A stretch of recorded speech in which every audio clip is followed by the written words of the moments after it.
Hey, welcome to VEDA day 9. I'm still out of town, as you can see.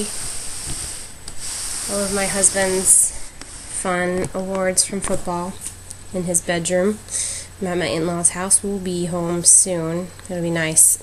We've been doing a lot of stuff. Everybody's really tired. So today I want to talk about, this is a two-part series because it's going to take forever. I want to talk about gluten-free, kind of my story with that.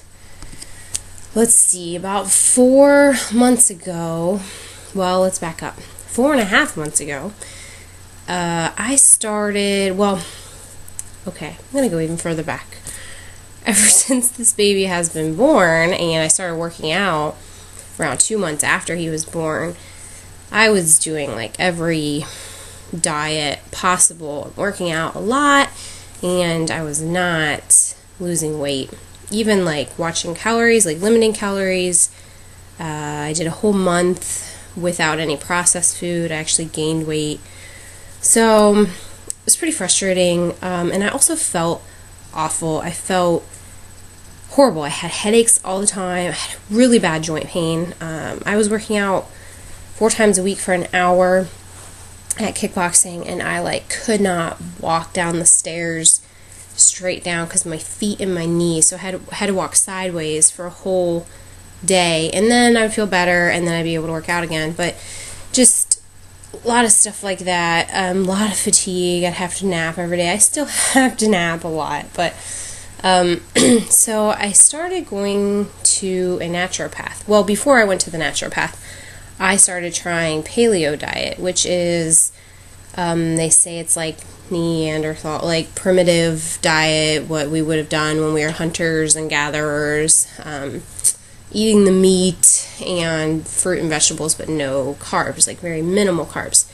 And prior to that, I was starting to think that meat was bad, and so it was a little bit crazy for me to do paleo diet, but I had done everything, and paleo was kind of the craze at my gym at the time. It still is, but I tried it because I was like, I'm desperate, I've tried everything, and I'll just try this. So I did it for about 2 weeks, and at the time I changed up my vitamins too. I started taking like more B complex vitamin, and I went to my naturopath at the end of the 2 weeks. She said, why are you here? And I explained all that had been happening for the past 5 months or so since my baby was born. And then I said, but the past 2 weeks, I've been feeling really good. Like, my joint pain's pretty much gone. I don't have the headaches. I'm not as tired. But I've changed up my vitamins, and it's probably that. And she said, well, I think you might have a gluten issue. And since you've been off it for 2 weeks, why don't you go ahead and reintroduce all the carbs that you would have eaten before. Like, don't go crazy, but just eat like normal amount, mac and cheese, whatever you would have eaten before. And do it for the weekend for 2 full days, and then see how you feel on Monday and Tuesday. And so I did that, and I cannot begin to explain how horrible I felt on Monday and Tuesday.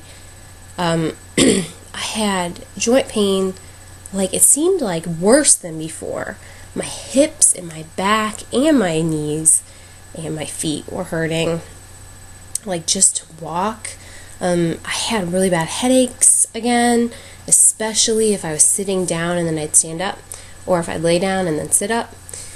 And the fatigue was crazy. Like, I needed nap, like a really long nap, both of those days. So I figure, wow, I have some sort of gluten sensitivity, I guess.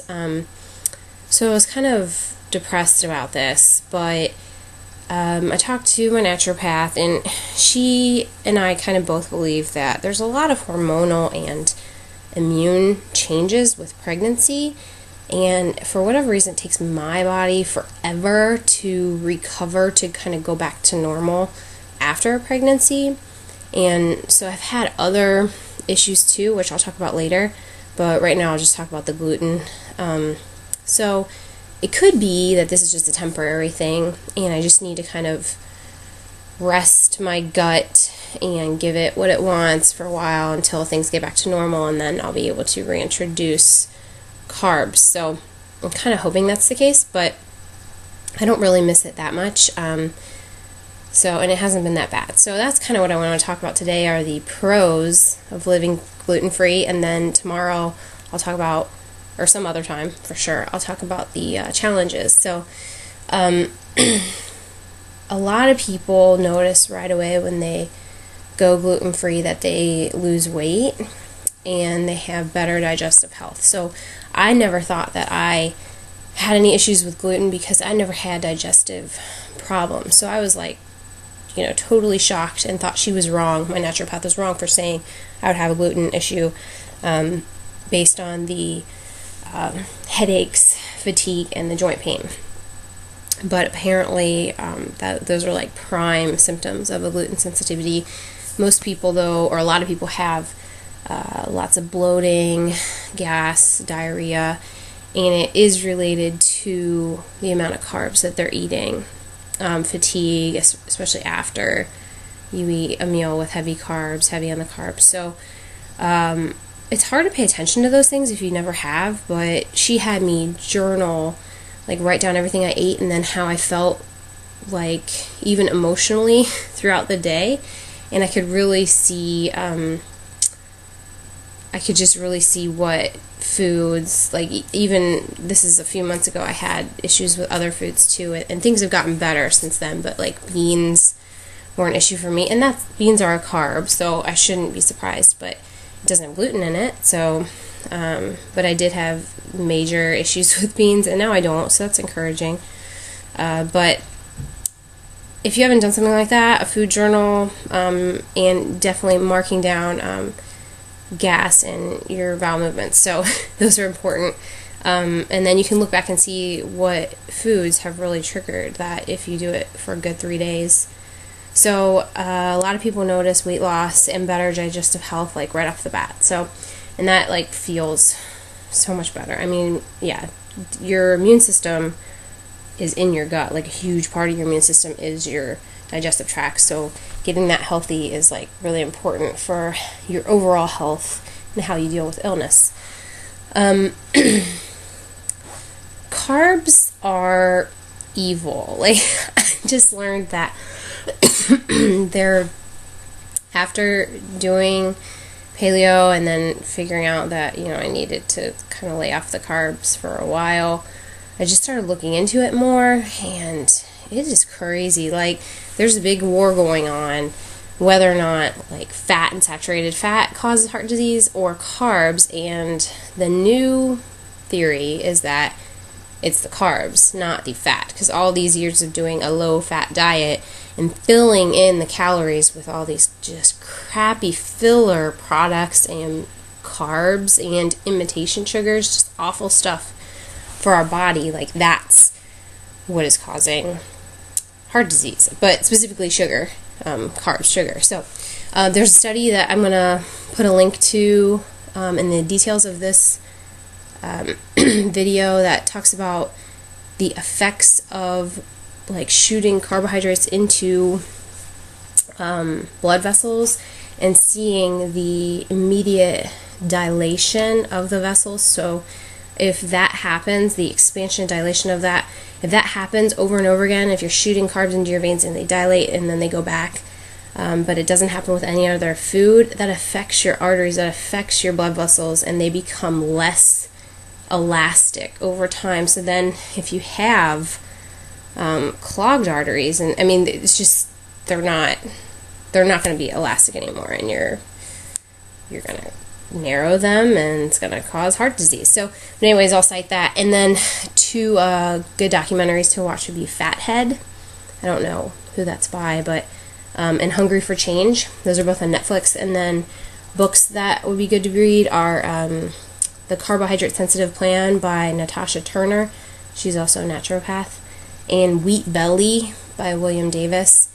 And those aren't just about gluten, but they're just about carbs in general, and how as you get older your sensitivity to carbs grows because your insulin, the body's effectiveness of producing insulin, your insulin response gets worse and worse. So your ability to lose weight is actually way more difficult as you get older. So And it deals with hormones too, but you can read about all that. But so I've learned a lot about carbs, and I really just think they're not any good. So I will eat a little bit more carbs, gluten-free carbs now, especially after a workout.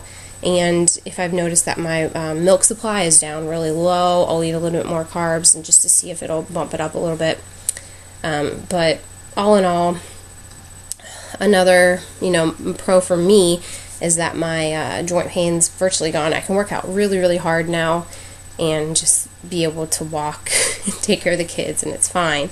I have lost a little bit of weight, so it does have to do with that, I'm sure, but not enough for this drastic of a difference. I still have a lot more weight to lose, so I know that the lack of joint pain's probably not from the weight, because I still have a lot more to go. So the headaches are virtually gone. If I have a headache now, it's kind of rare. I don't get it very much. And fatigue, I still have some fatigue, but I have some hormonal things and other things that I'm working through, but definitely less fatigue now. So if I eat something with gluten in it now, it's not like the joint pain and the headaches and fatigue come back like right away.